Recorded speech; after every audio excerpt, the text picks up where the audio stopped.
মামা যখন সারাদিন পরে বাসায় আসতো তখন মামি তাকে জড়িয়ে। আমি একটা প্রশ্নের উত্তরের জন্য আপনাকে লিখছি, ওকে?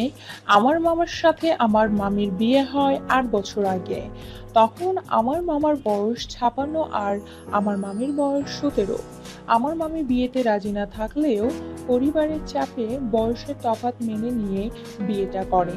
শুধু তাই নয়, বিয়ের পর নিজের সবটুকু দিয়ে চেষ্টা করে আমার মামার মনের মতো হতে।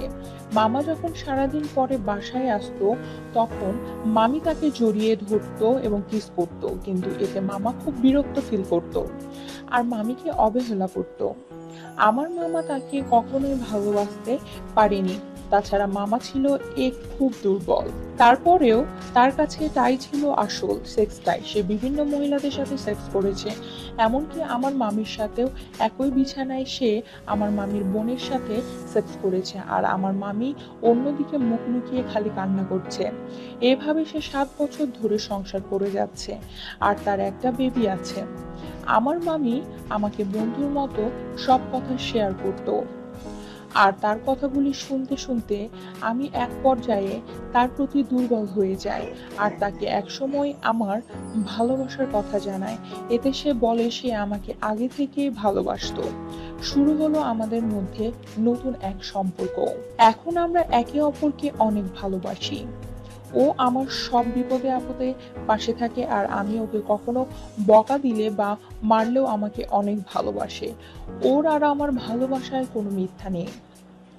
আমাদের সম্পর্কের বয়স ১ বছর আর এই ১ বছরে আমরা করছি ৫০ থেকে ৬০ বার সেক্স। মেয়ে খুব ভালো আর একদম পাগল না সেক্সের জন্য। যতবার হয়েছে সব আমার জন্য। আমি যখন সেক্স চেয়েছি তখনই আমাকে সব দিয়েছে। ও আমাকে ভালোবেসে সব ছেড়ে আমার সাথে চলে যেতে রাজি আছে। এখন আমার প্রশ্ন, আমাদের এই সম্পর্ক কি কোনো ভুল আছে? আমার কি উচিত হবে এই সম্পর্কটা চালিয়ে যাওয়া? আমি আসলে বুঝতে পারছি না। আমি ভুল করছি নাকি ঠিক? উত্তর: আপনি যা করছেন তার সবই ভুল। কোনো কিছুই ঠিক না। এই কথাটি ভুলে যাবেন না, সে আপনার মামি। উনি সব জেনে শুনেই আপনার মামাকে বিয়ে করেছে। তাদের একটা বেবিও হয়েছে। মামিও ধীরে ধীরে সবকিছু মানিয়ে নেওয়ার চেষ্টা করছিল। তখনই সিনেমার দৃশ্যে আপনার এন্ট্রি। আপনি ওনাদের সংসারে এসে প্রথমে মামির ব্রেন ওয়াশ করে ফেললেন যে মেয়েটি আপনার মামার সংসারের সাথে আপ্রাণ চেষ্টা করছিল মানিয়ে নিতে। তার মন পরিশুদ্ধ হবার আগে ওর মনটাকে বিগড়ে দিলেন। তাকে বোঝানোর পরিবর্তে উল্টা বাসলেন, অবৈধ শারীরিক সম্পর্ক করতে শুরু করলেন। একটু ভেবে দেখেন, ওনাদের একটা বেবি আছে। বেবিটা আপনার মামা মামি প্ল্যান করেই নিয়েছে। অবশ্যই ভবিষ্যৎ নিয়েই উনাদের একটা প্ল্যান আছে। সবকিছু যখন ঠিক হয়ে যাওয়ার মতো অবস্থায় তখন আপনি আবার সব এলোমেলো করে দিয়েছেন। এখনই আপনার মামির লাইফ থেকে সরে আসুন।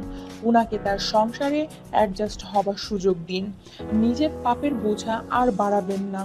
সো বন্ধুরা, আমার এই ভিডিওটি যদি আপনাদের ভালো লেগে থাকে, পরবর্তী ভিডিওটি দেখার জন্য প্লিজ প্লিজ আমার চ্যানেলটি সাবস্ক্রাইব করুন। স্বাস্থ্য বিষয়ে কোনো তথ্য জানার থাকলে আমার পেজে বা আমাকে কমেন্টের মাধ্যমে জানান, আমি হেল্প করার চেষ্টা করব। সবাই ভালো থাকুন, সুস্থ থাকুন, শুভকামনা রইল।